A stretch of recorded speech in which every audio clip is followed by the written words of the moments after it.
It's a cage of cold metal with hot rubber in the corners.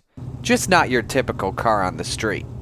No fenders, no starter, and just a forward gear. The most unique part? A wing with sideboards that appear weird for first-timers, but they help with aerodynamics and safety. Sprint car racing is one of the oldest forms of motorsports in the country. Suppose you ever attended a weekend race at your local dirt track during a warm summer night. In that case, you've likely seen the Winged Warriors. Sprint cars are high-powered open-wheel race cars that run on short oval tracks. They're known for high power-to-weight ratios and can produce up to 900 horsepower, depending on the engine. Sprint cars burn methanol into the atmosphere and kick up dust into the night. The World of Outlaws NOS Energy Drink Sprint Car Series, known as the greatest show on dirt, is the country's top national touring dirt track series. When founded by Ted Johnson in 1978, its mission was to pit the best national sprint car drivers in the USA against the local heroes found at the dirt tracks on weekend. Brad Sweet is the 5-time and defending World of Outlaws champion. With just under 100 series wins, which puts him in the top 10 all-time, there's no question that the Big Cat is one of the best sprint car drivers ever. At 38 years old, Sweet has been thinking about what his future holds once his time as a driver ends. It wasn't until a few years ago that I started to think about what's my future look out, outside of the car. And then, just spending so much time in the sport, thinking about, what I want to do in the future. I love dirt track racing. I'm super passionate about promoting it and making it bigger. I'm really bullish on, where sprint car racing could go in the future. And so I think it just kind of evolved into, promoting more events, taking over a racetrack, and then opportunities kind of breeded more opportunities. In 2022, Sweet and brother-in-law NASCAR Cup Series champion Kyle Larson founded High Limit Racing. Their mission: bring the greatest sprint car drivers in the country together for high stakes and air it on a racing network. It all started with Kyle's relationship with Flow Racing, and Flow is our media rights partner, and is a streaming platform that has over 1 million subscribers across all its 25 different sports that it covers. So when Kyle kind of had that relationship and kind of started to come to me about maybe we could do something like a midweek series so that he could get some more sprint car races in, we could utilize the relationship with Flow to make them, obviously that's going to get in front of a lot of eyes, and we can make the races pay probably bigger than what's kind of out there on a standard purse for maybe what the World of Outlaws are. It kind of got my attention. It got me excited. It was an opportunity that, obviously me and Kyle kind of doing the racetrack and doing some other promotions, one opportunity breeded another opportunity. Both Kyle's platform and Brad's, which I think Brad's platform gets overlooked sometimes, but the 5-time defending World of Outlaws champion has a lot of power, and I think it blows my mind that I say Brad is underrated, but I think people forget to mention him and his impact on the sport. Sprint car racing has been known for 2 major series. For many years, it was the World of Outlaws and the All-Star Circuit of Champions, competing for around $10,000 to win races. Both series had different full-timers competing against local sprint car drivers for points and money. To avoid any conflicts with the 2 series, High Limit's original plan producing a 12-race midweek money series in 2023 that ran on Tuesdays and allowed any driver to run for cash, ranging from $23,000 all the way up to $50K. Just one problem: many of the All-Stars showed up, but very few Outlaws. Any full-time driver had a clause in their contract saying they could only run up to 4 non-World of Outlaws races. Sweet, an Outlaw driver in 2023, elected to direct races in the Tower. The highest full-time Outlaws driver in points at the end of the 2023 season was Sweet's car owner, Casey Kane. It was exciting to me, the fact that we were adding so much to sprint car racing. I think our idea was that we would come in and play nice with a 12-race midweek series and not try to mess with kind of the overall picture of what World Racing Group was doing.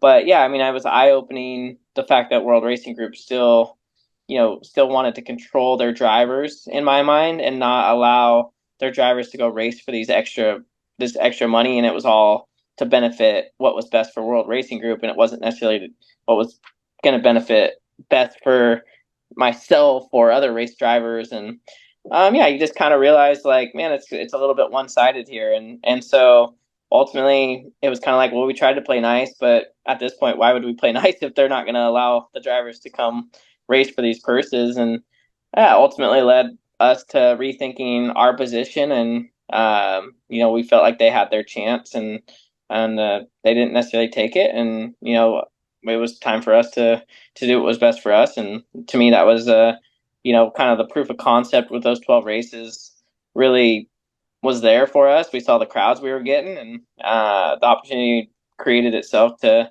start a national tour. First, High Limit purchased the All-Star Circuit of Champions. Second, they announced that they would increase their schedule to a 60-race deal, with races from $12K to win all the way up to $100,000. Third, drivers who committed full-time would be free to race as many races as they wanted, as long as it wasn't on a high-limit race night. To use poker terms, High Limit didn't come to call. They came to raise the stakes and become a notable entity in dirt racing. Once High Limit started to expand to a national weekly level, they had to expand their base. In October, one of the series' first hires was Jacobs as Chief Marketing and Events Officer.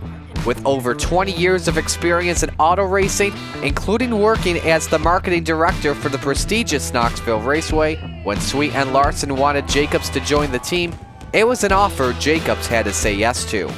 The intelligence level of this sport between both of them and utilizing it for good. And when they started talking to me about, hey, do you want to be a part of this and grow this with us? That was just an opportunity I couldn't walk away from. I think it's exciting. I think it's game changing for our sport. I think it's going to elevate our sport to an entirely new level. And yeah, I definitely wanted to be a part of that. The second key hire for High Limit was to find an announcer who could paint a picture of the race for those in the stands and at home. High Limit hired 29-year-old Chase Rodman to take over the headset. Rodman came over from the World of Outlaws NOS Energy Drink Sprint Cars, becoming a key talent in the dirt racing industry. Many considered Rodman to be the next voice of the Outlaws when National Sprint Car Hall of Famer Johnny Gibson retires from his post. Slide out of turn number 2, grabs that razor-thin cushion. It was a tough decision to decide between the Outlaws and High Limit, but Rodman knew if he stayed at the Outlaws, he would have big shoes to fill. It was an extremely hard decision, but there was a couple things that stick out to me of why I didn't stay. And like one of the main ones for me was Johnny Gibson, in my opinion, is the best that there ever had. Like, he's got the whole package together, right? Like, he's the best that has ever done it. And there's a lot of guys, like I like Tony Bacco in style, Brian Holbert. There's a couple other guys that I really like to listen to, but Johnny's got the whole package all together. And he is such a part of that brand that, like, when he retires, the next guy that follows in his footsteps is only going to be compared to him. Like, everybody's going to be thinking, as soon as he retires and the next guy comes in, wow, this guy's nothing like Johnny. Wow, we need Johnny back. And I was just thinking to myself, like, I do not want to be that guy that has to follow that act. It's like going to the talent show and, the guy just did the greatest magic trick of all time, and then you got to go up there and, do something stupid for your talent. It's just like, I wouldn't want to be that guy. In fact, Rodman was one of 6 employees who switched from the Outlaws to High Limit. Mike Hess, who was race director for High Limit, was another notable switch from the Outlaws, also serving in the same capacity. If you're going to run a new series, you have to be unique. You can't just run the exact same product as the Outlaws. How do you stand out? High Limit likes to give fans opportunities to engage with drivers. High Limit puts on a fan fest during multi-day shows, having drivers sign autographs in their merchandise trailers in the fan zone before a race. We talk about bringing new people in, and fans need those experiences. Let's get the crowd involved. Let's make it exciting. Let's add, the roulette wheel or, whatever for the redraws or, the autograph session. is awesome because no one is too big for that. You have Kyle Larson standing there who's a superstar in not just NASCAR but all motorsports, signing every single autograph. If he's not too big for it, then no one else is. Everybody gets to meet their guys, whether they're the big touring guys or the local guys, meeting them, having an experience, whether it be for the kids or a guy who's been watching for 60 years, being able to even say hi. Again, those are memories, being like, hey, remember that time? It'll keep growing the sport. During the races, fans learn more about a driver and their personality through hot seat questions and music. As the drivers warm up for the green flag, a driver's Spotify playlist plays song samples to show what they like.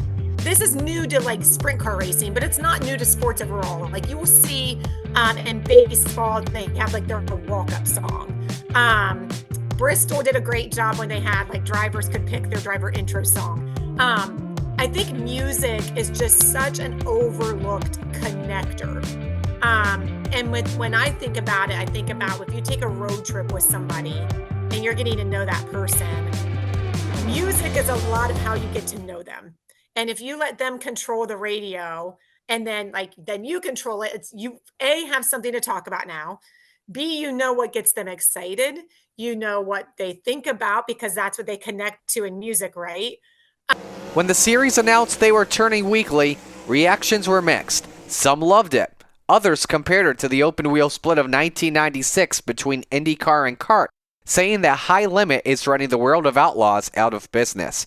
However, a tweet by High Limit full-time driver Rico Abreu posted to X in December proved the sport was elevating. I think it's just important for people to understand, where the drivers are coming and they're just not showing up just to be race car drivers. And it's good, healthy information that's positive information to be spread across the sport for the fans to be able to interact with these teams and these series. And I think it's really, really important that they feel a part of all of this and not be left out and understand that everybody's being transparent through these times for them to feel involved. I think that goes a long ways for a fan to show up and support race teams and support these events. Right now is probably the biggest opportunity we've had in the sport in the last 2 to 3 decades. We have more reach than we've ever had before. We have a larger fan base than we've ever had before. We have more money in the sport than we've ever had before. We have more corporate national partners than we've ever had before. And we have more star power drivers than we've ever had before. We have 2 fully, it's not staffed, but competitive series that are running nationally. And both of them have a very healthy, talented driver pool. What High Limit's doing is helping elevate things on the World of Outlaws side as well. I mean, we saw what happened. They up their their purses and they up their tow money and they do things like that to try and counteract what High Limit's doing and bring maybe guys that were on the fence of going High Limit or going Outlaws. Even with the sense of rivalry, both series have had moments when they have come together in support of each other. Back in March, Kendra Jacobs was threatened by a sexist via email. She called out the sexist on X, gaining support from many colleagues in dirt racing and NASCAR.